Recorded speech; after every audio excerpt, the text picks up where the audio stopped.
لما ابتدي لوحدي احكي، بلاش تقولي مالك وليه بتشكي. عرفت تجمع الصورة واستوعبت من نفسك وبقيت فهمان. تمام. ما عرفتش؟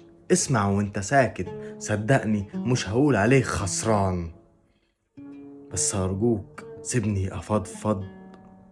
ولو ما عجبكش كلامي يا سيدي اعتبره هذيان، بس مش هذيان لما أحب أوصف حالي، ما هو حالي وأنا أكتر واحد بيداري.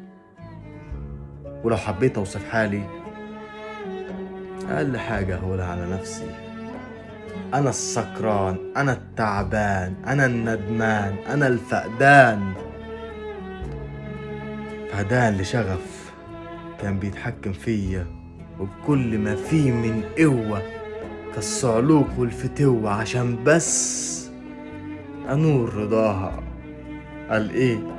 برضاها هكون كسبان، هنور رضاها هتمتع بصباها.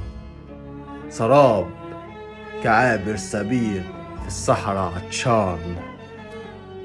كانت بالنسبة لي فكرة والفكرة سترة، ولما انكشفت أصبح المتغطي عريان.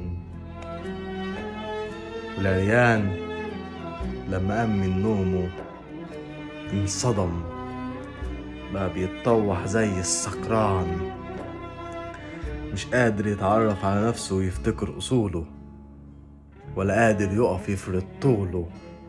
موجوع تعبان، بيبكي بحسرة، بيبكي بحسرة على كل كلمة ونظرة. بيبكي وهو ندمان، ندمان على احترامه لذاته اللي راح مع كرامة الفقدان. وقتها فهم ازاي انكسر وليه اختصر حكايته في شوية كلام.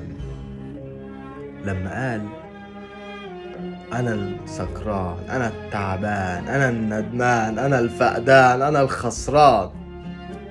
أنا الخسران يوم ما حبيت قلب جبان.